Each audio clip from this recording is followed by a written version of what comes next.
Hello dear. तो आज हम लोग देखते हैं द ह्यूमन रिप्रोडक्टिव सिस्टम का थर्ड लेक्चर, जिसमें आज हम लोग कवर करते हैं द ह्यूमन इम्यून सिस्टम, यानी हमारे बॉडी में इम्यून सिस्टम का क्या रोल्स होते हैं, ये कैसे परफॉर्म करती है, कितने टाइप के इम्यून सिस्टम होते हैं जो हमारे बॉडी में पैथोजेंस के प्रति रिस्पॉन्सिबल होते हैं कि उनको किल कर सकें। ठीक है, तो इन सब चीज़ों के बारे में हम लोग देखते हैं। तो स्टार्ट करते हैं। तो बात करें इम्यून सिस्टम की, तो इम्यून सिस्टम बेसिकली हमारे बॉडी में एक ऐसी सब्सटेंस होती है, एक ऐसी सिस्टम्स होती हैं जो कि रिस्पॉन्सिबल होती है, जो भी हमारे फॉरेन पार्टिकल्स होते हैं, जो भी पैथोजेंस होते हैं जो आउटसाइड ऑफ द बॉडी या बॉडी के अंदर प्रेजेंट हुए रहते हैं, उन सबको यानी किल करने का काम करता है, मारने का काम करता है, यानी कोई भी डिजीज़ वो पैथोजेंस हमारे बॉडी में काज ना करे। ठीक है, उन सबसे रोकने का काम करता है। तो वही होती है हमारी क्या, इम्यून सिस्टम होती है। ठीक है, तो डिफिनेशन इसका देख लेते हैं। It is the system that keeps immunity to the body by recognising, responding and remembering foreign antigen, यानी जो हमारी एंटीबॉडी होती है वो कोई भी एंटीजन को पहचानती है, उसको रिकॉग्नाइज करती है। ठीक है, और वो क्या करती है, उसके प्रति वो रिस्पॉन्स करती है। ठीक है, सपोज क्या होता है कि कोई भी ऐसे पैथोजन जब हमारे बॉडी में इंटर करते हैं तो हमारी इम्यून सिस्टम उसको पहचान लेती है। ठीक है, तो जब उसी पैथोजेंस की नेक्स्ट टाइम पे हमारे बॉडी में जब एंट्री होती है, वो बीमारी काज करने के लिए फिर से हमारे बॉडी में आने का प्रयास करता है, तो हमारी जो इम्यून सिस्टम होती है उसे पहचान कर हमारे बॉडी में एंटीबॉडी का प्रोडक्शन करा देती है। एंटीबॉडी का प्रोडक्शन बहुत हाई अमाउंट में हुआ रहता है। ठीक है, जिससे उस पैथोजेंस को किल करने के लिए मतलब किल करने में आसानी होती है। ठीक है, तो हमारी इम्यून सिस्टम क्या करती है, बेसिकली तीन वर्ड जो मतलब इम्यून सिस्टम बेसिकली तीन चीज़ें क्या करती है, रिकॉग्नाइज करना, रिस्पॉन्डिंग करना एंड रिमेम्बिंग। ठीक है, उसको पहचानना। ठीक है, तो ये चीज़ें हमारी क्या करती है, एंटीबॉडीज इम्यून सिस्टम करती है। It play roles in allergic reaction, auto immune disease and organ transplantation. ठीक है, ये हमारा जो क्रूशियल रोल प्ले करता है कि जैसे हमको एलर्जिक रिएक्शन होती है। ठीक है, तो क्यों होती है, क्योंकि due to hyper sensitivity reaction of the immune system. ठीक है, ऑटो इम्यून डिजीज यानी हमारी इम्यून सिस्टम बहुत ज़्यादा हाईली एक्टिव हो जाती है, तो हमारे जो सेल होते हैं उसी को किल करने का काम करने लगती है। ठीक है, तो ऑटो इम्यून डिजीज में ये क्या करती है, एक्टिव हो जाती हैं। और ऑर्गन ट्रांसप्लांटेशन, ठीक है, जब कोई पर्सन किसी अदर पर्सन को कोई अपना ऑर्गन डोनेट करता है या ट्रांसफ़र कराने का प्रयास करता है, तो क्या होता है कि हमारे इम्यून ही रिस्पॉन्सिबल होते हैं कि उस पर्टिकुलर पार्ट को एक्सेप्ट करें कि ना करें। ठीक है, तो वो ऑर्गन ट्रांसप्लांटेशन में भी ये बहुत ही क्रूशियल रोल प्ले करता है। ठीक है, it's include lymphoid organ, tissue, cells and antibody.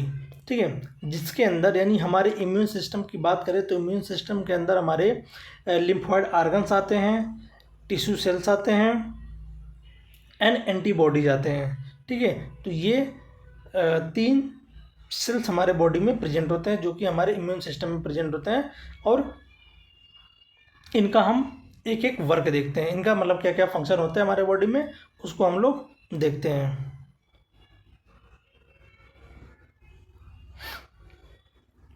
ठीक है, तो बेसिकली अगर बात करें कि इम्यून सिस्टम की, तो these are the organs where the origin maturation and proliferation of lymphocytes occurs. ठीक है, अगर इम्यून सिस्टम की बात करें तो इम्यून सिस्टम हमारी जो होती है वो लिम्फोसाइट को ही हम क्या बोलते हैं, इम्यून सिस्टम बोलते हैं। ठीक है, तो हमारे जो लिम्फोसाइट्स होती हैं वो बेसिकली प्रोडक्शन कहीं और होती हैं और उसका मैचुरेशन कहीं और होती है। ठीक है, तो अभी इम्यून सिस्टम के अंदर हमने तीन चीज़ें पढ़ा था कि लिम्फॉइड ऑर्गन्स होते हैं, ठीक है, टिश्यू होते हैं, सेल्स होते हैं और एंटीबॉडीज होते हैं। ठीक है, तो अगर लिम्फॉइड ऑर्गन की बात करें तो लिम्फॉइड ऑर्गन हमारे बॉडी में टू होते हैं। एक होती है हमारी प्राइमरी लिम्फोइड ऑर्गन, एक होती है हमारी सेकेंडरी लिम्फोइड ऑर्गन। ठीक है, जैसा कि आपको फिगर में दिख रहा है। ठीक है, और फिगर में आपको एक फिगर और दिख रहा है, स्लाइड में आपको एक फिगर और दिख रहा है जिसमें हमारे बॉडी में कैसे इम्यून सिस्टम जो है वो वर्क परफॉर्म कर रही है। ठीक है, तो ये है हमारी लिम्फोइड ऑर्गन, जिसमें एक है प्राइमरी लिम्फोइड ऑर्गन और दूसरा क्या है, सेकेंडरी लिम्फोइड ऑर्गन। ठीक है, अब बात करते हैं प्राइमरी लिम्फोइड ऑर्गन क्या होती है। कि the organ where lymphocyte are matured and differentiate to antigen sensitive lymphocytes. ठीक है, तो प्राइमरी लिम्फोइड ऑर्गन वह लिम्फोइड ऑर्गन यानी वह ऑर्गन्स होते हैं जहाँ पे हमारे जो लिम्फोसाइट होते हैं उसका मैच्योरेशन होता है और उसका डिफरेंशिएशन होता है। ठीक है, और इट इज़ टू टाइप्स। ये जो प्राइमरी लिम्फोइड ऑर्गन होते हैं ये हमारे फिर फर्दर डिवाइड हो जाते हैं टू टाइप्स के। एक होते हैं हमारे बोन मैरो और दूसरा होती है हमारी थाइमस ग्लैंड। ठीक है, तो इसमें बेसिकली हम ये चीज़ें फोकस्ड रहेंगे इन सब चीज़ों पे कि लिम्फोइड ऑर्गन जो होते हैं यानी लिम्फोसाइट होती है वो हमारी प्राइमरी लिम्फोइड ऑर्गन में बनती है, और फिर प्राइमरी लिम्फोइड ऑर्गन जो होती है वो हमारे फर्दर डिवाइड होती है टू पार्ट्स में। एक होती है हमारी बोन मैरो और दूसरा हमारी होती है थाइमस। यानी बोन मैरो में उस लिम्फोसाइट का फॉर्मेशन होगा और थाइमस में हमारे उसी लिम्फोसाइट का मैच्योरेशन और डिफरेंशिएशन होगा। ठीक है, तो ये चीज़ें आती है हमारी प्राइमरी लिम्फोइड ऑर्गन में। तो बेसिकली अब फिगर में देख सकते हैं कि बोन मैरो है। ठीक है, यहाँ पे बोन्स दिखाई दिया है। अब बोन्स में एक आपको स्पंजी लाइक स्ट्रक्चर दिखाई दे रहा है। इसी स्पंजी लाइक स्ट्रक्चर को हम क्या बोलते हैं, बोन मैरो बोलते हैं। इसी बोन मैरो में हमारे क्या होता है, ब्लड सेल्स की फॉर्मेशन होती है। तो हमारे ब्लड में ही हमारे लिम्फोसाइट प्रेजेंट होते हैं। ठीक है, तो उन लिम्फोसाइट का फॉर्मेशन हमारा कहाँ हो गया, बोन मैरो में। ठीक है, अब ये बोन मैरो से निकलकर कहाँ जाएगा, हमारे थाइमस ग्लैंड में। और फिर थाइमस ग्लैंड में क्या होगा, उसका मैच्योरेशन और डिफरेंशिएशन ये चीज़ें होगा। ठीक है, तो आगे देख लेते हैं bone marrow. The site formation of the all blood cells including B lymphocyte and T lymphocyte. ठीक है, जैसा कि आपको हमने पहले बताया कि जो बोन मैरो होती है वहाँ पे ब्लड के सेल्स की फॉर्मेशन होती है जिसमें इंक्लूड होती है हमारी बी लिम्फोसाइट और टी लिम्फोसाइट भी। ठीक है, देन आती है हमारी थाइमस ग्लैंड। थाइमस ग्लैंड में क्या है कि थाइमस ग्लैंड जो होती है a bilobed organ see near the heart and beneath the breast bone. ठीक है, बेसिकली क्या होती है कि जो थाइमस ग्लैंड होती है वो बाइलोब्ड स्ट्रक्चर होती है। ठीक है, जैसा कि आपको यहाँ पे फिगर में दिख रहा है, वो बाइलोब्ड यानी उसमें दो लोब्स होते हैं। ठीक है, अब वो दिखती है हमारी बीनीथ द हार्ट यानी हार्ट के हमारे जस्ट नीचे प्रेजेंट होती है, और जो ब्रेस्ट बोन होती हैं देन उसके बीनीथ उसी के नीचे प्रेजेंट होती है। ठीक है, it is a large during birth but gradually reduce in size and become very small in puberty. ठीक है, बेसिकली क्या होती है कि जब हम बर्थ के कंडीशन में होते हैं तो यानी इनिशियल स्टेज में तो ये बड़ी होती है। जैसे जैसे हमारे एज बढ़ते जाते हैं तो इसका साइज क्या होती है, धीरे धीरे कम होता जाता है। तो बेसिकली इसमें यही कह रहा है। immature T lymphocyte from the bone marrow is migrate to thymus and matured। मतलब कि जो हमारे इमेच्योर टी लिम्फोसाइट होती है वो बोन मैरो में फॉर्मेशन होगा। बोन मैरो में फॉर्मेशन होने के बाद वो माइग्रेट होगा यानी वहाँ से चला जाएगा थाइमस ग्लैंड में। क्या करने के लिए जाएगा,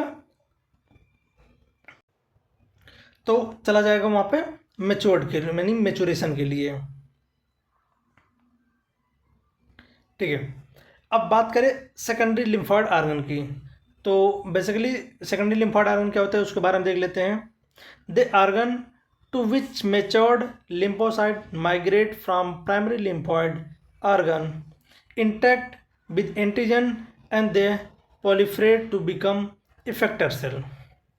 बेसिकली क्या कि प्राइमरी लिम्फोइड ऑर्गन में हमने ये देखा कि बोन मैरो से हमारे जो सेल्स होते हैं सेल्स की फॉर्मेशन हुआ, वहाँ से वो प्राइमरी लिम्फोइड ऑर्गन में गए। प्राइमरी लिम्फोइड ऑर्गन मतलब कि वहाँ पे उसका मैचुरेशन हुआ। मैचुरेशन होने के बाद वो वहाँ से जाते हैं सेकेंडरी लिम्फोइड ऑर्गन, यानी सेकेंडरी लिम्फोइड ऑर्गन में उस जो हमारे सेल्स है यानी टी लिम्फोसाइड है, ठीक है, वो क्या होता है कि एंटीजन से इंटरेक्ट होता है, मतलब उससे उसका सामना होता है। उससे सामना होने के बाद उसको जानता है, पहचानता है, उसके बारे में नॉलेज लेता है, और नॉलेज लेने के बाद उस पर क्या इफ़ेक्ट करेगा, कैसे इफ़ेक्ट करेगा, किस तरीके से करेगा, उसके बारे में वहाँ पे वो चीज़ें वहाँ पे होती है। ठीक है, सेकेंडरी लिम्फोइड ऑर्गन में वो जो हमारी टी लिम्फोसाइट होती है वहाँ जाती है, जाने के बाद वो एंटीजन से इंटरेक्ट होगा, उसको जानेगा, पहचानेगा, पहचानने के बाद उस पर कैसा रिएक्ट करेगा, वो चीज़ें होती हैं हमारी सेकेंडरी लिम्फोइड ऑर्गन में। तो अगर सेकेंडरी लिम्फोइड ऑर्गन की बात करें तो ये बेसिकली होती हैं, इसमें एग्जांपल जो आते हैं हमारे, जैसे स्प्लीन हो गया, लिम्फ नोड्स हो गया, पेयर पैचेज हो गया, और हमारे माल्ट आते हैं। ठीक है, तो ये हमारे 4-5 ऑर्गन आते हैं जो हमारी सेकेंडरी लिम्फोइड ऑर्गन में आते हैं। ठीक है, तो इन सबको एक एक करके हम लोग देखते हैं। ठीक है, इसमें देख सकते हैं कि स्प्लीन है, लिम्फ नोड्स हैं, टॉन्सिल्स हैं, और पेयर पैचेज है, और माल्ट भी है, जो कि नेक्स्ट स्लाइड में आपको दिखेगा। ठीक है, जैसे कि आपको टॉन्सिल्स में देखने को मिल रहा है कि जो हमारे सॉफ्ट प्लेट होते हैं और जस्ट उसके नीचे यूबुला होता है, एंड उसके जस्ट बगल बगल में हमारे क्या होता है कि इस साइड में और इस साइड में हमारे क्या होता है, टॉन्सिल्स प्रेजेंट होते हैं। ये टॉन्सिल्स बेसिकली क्या होता है कि इसमें हमारे माइक्रो ऑर्गेनिज्म को किल करने के लिए कुछ ऐसे केमिकल सब्सटेंस होते हैं, कुछ ऐसे उसमें मैकेनिकल स्ट्रक्चर्स होते हैं जो कि बैक्टीरिया या जो भी स्मॉल माइक्रो ऑर्गेनिज्म होते हैं उसको किल करने के लिए रिस्पॉन्सिबल होते हैं। ठीक है, बात करें हम स्मॉल इंटेस्टाइन में, तो स्मॉल इंटेस्टाइन के इंटरनल पार्ट पे जैसे कि हम बोल सकते हैं म्यूकोसा, तो म्यूकोसा के अंदर ही हमारी प्रेजेंट होती है पेयर पैचेज। पेयर पैचेज क्या होती है कि हेयर लाइक स्ट्रक्चर होते हैं जो कि उस माइक्रो ऑर्गेनिज्म को, यानी जो भी स्मॉल माइक्रो ऑर्गेनिज्म होते हैं उसको ट्रैप करने के लिए रिस्पॉन्सिबल होते हैं। वो उसमें ट्रैप हो जाता है, ट्रैप होने के बाद उसकी वहाँ पे डेथ हो जाती है। तो इन सबको हम फर्दर इसको एक्सप्लेन करेंगे अभी आगे। ठीक है, तो इस स्लाइड में आपको हम पूरी तरीके से एग्जांपल दिया है, जैसे कि स्प्लीन हो गया, सेकेंडरी लिम्फोइड ऑर्गन में क्या है, स्प्लीन, लिम्फ नोड्स हैं, टॉन्सिल्स हैं, पेयर पैसेज हैं, ठीक है, म्यूकोसा एसोसिएटेड लिम्फोइड टिश्यू है जिसको हम माल्ट बोलते हैं, और अपेंडिक्स हैं। ठीक है, माल्ट की बात करें तो ये क्या होती है कि जो 50% एरिया होती है हमारे जो भी इंटरनल पार्ट का, वो हमारी क्या होती है, माल्ट से ही मिल के बनी होती है। ठीक है, अपेंडिक्स की बात करें, अपेंडिक्स जो होती है हमारी, वो हमारे वेस्टिजियल ऑर्गन्स होते हैं। ठीक है, जो कि जिसका हमारे बॉडी में कोई भी सिग्निफिकेंट रोल्स नहीं होते हैं। ठीक है, तो ये आपको फिगर में दिख रहा है, आप देख सकते हैं। ठीक है, अब फर्दर एक को हम एक्सप्लेन करते हैं। ठीक है, तो अब बात करें सेकेंडरी लिम्फोइड ऑर्गन यानी स्प्लीन की, तो स्प्लीन बेसिकली होता क्या है। स्प्लीन जो होती है हमारी बीन शेप्ड स्ट्रक्चर होती है, मतलब ये बीन लाइक स्ट्रक्चर होती है। ठीक है, जो कि कंटेन किए रहती है लिम्फोसाइट एंड फैगोसाइट्स, मतलब कि जिसके अंदर हमारे प्रेजेंट होते हैं लिम्फोसाइट और फैगोसाइट मतलब वह सेल्स जो माइक्रो ऑर्गेनिज्म को किल करने के लिए रिस्पॉन्सिबल होती है। ठीक है, उसको बोलते हैं मैक्रोसाइट्स, यानी फैगोसाइट, सॉरी, उसको बोलते हैं फैगोसाइट्स। ठीक है, और बात करें, ये रिमूव्स करती है the warm out RBC and micro organism from the blood, और बेसिकली ये क्या करती है कि ब्लड से जो भी हमारे माइक्रो ऑर्गेनिज्म होते हैं, जो भी वार्म आरबीसीज होते हैं, उसको रिमूव आउट करने में हेल्प करती है, जो हमारी स्प्लीन होती है। ठीक है, और स्प्लीन को ही हम लोग बोलते हैं reservoir of the erythrocyte in fetus. ठीक है, रिजर्वायर ऑफ द एरिथ्रोसाइट मतलब कि क्या होती है कि जब भी हमारे आरबीसी की डेथ हो जाती है तो क्या होती है कि वहाँ पे जाके मतलब स्प्लीन में ही जाके हमारी जो आरबीसी होती है उसकी डिस्ट्रक्शन होती है। तो ये होती है हमारी बेसिकली स्प्लीन। तो स्प्लीन जो होती है हमारी क्या होती है, स्टमक के जस्ट बगल में प्रेजेंट होती है, ठीक है, जैसा कि आपको फिगर में दिख रहा है। तो स्प्लीन के बारे में इतने सारे कमेंट्स हैं, ठीक है। अब बात करें सेकेंडरी लिम्फोइड ऑर्गन की सेकंड स्ट्रक्चर के बारे में, तो वो है हमारा लिम्फ नोड्स, ठीक है। तो लिम्फ नोड्स बेसिकली क्या होता है कि ये पाया जाता है लिम्फेटिक सिस्टम में। जो लिम्फ नोड्स हैं वो हमारे लिम्फेटिक सिस्टम में पाया जाता है, ठीक है। दे ट्रैप माइक्रो ऑर्गेनिज्म और अदर एंटीजन। ये क्या करती है, माइक्रो ऑर्गेनिज्म को ट्रैप करने का काम करती है। माइक्रो ऑर्गेनिज्म को क्या करती है, और कोई भी एंटीजन्स होते हैं, कोई भी पैथोजेंस होते हैं, कोई भी माइक्रो ऑर्गेनिज्म होती है, उसको क्या करती है, ट्रैप कर लेती है, उसको अपने जाल में फंसा लेती है, ठीक है, ताकि वो हमारे बॉडी के अंदर जाके डिजीज काज ना कर सकें, ठीक है। The trapped antigen activate the lymphocyte and cause immune response, ठीक है। वो उसको ट्रैप कर लेती है, ट्रैप करने के बाद हमारे बॉडी में इम्यून रिस्पॉन्स के लिए इम्यून रिस्पॉन्स को इन्हेंस कर देती है कि अब इम्यून रिस्पॉन्स उस पर जाके एक्ट करें, ठीक है। जैसा कि आप लोग इस फिगर में देख सकते हैं। तो इसमें लिम्फ नोड्स में क्या होता है कि जो हमारे लिम्फेटिक सिस्टम्स होते हैं, लिम्फेटिक सिस्टम में कुछ डिस्टेंस पे हमारे थोड़ा ऐसे उभरे हुए स्ट्रक्चर प्रेजेंट होते हैं, जो नोड लाइक स्ट्रक्चर होती है, उसी को बोलते हैं हम लोग नोड्स, लिम्फेटिक नोड्स, ठीक है। तो लिम्फ नोड्स बोलते हैं, लिम्फ नोड्स बोलते हैं। तो वो क्या कहती है, हमारे उसमें लिम्फोसाइट्स प्रेजेंट होते हैं जो कि हमारे इम्यून रिस्पॉन्स के लिए रेस्पॉन्सिबल होते हैं, ठीक है। अब बात करें जो थर्ड स्ट्रक्चर है, माल्ट। माल्ट का अगर फुल फॉर्म देखें तो ये बेसिकली मैक्सिमम बार ये चीज़ें पूछा जाता है। इसका full form mucosa associated lymphoid tissue, इसका जो फुल फॉर्म होती है माल्ट।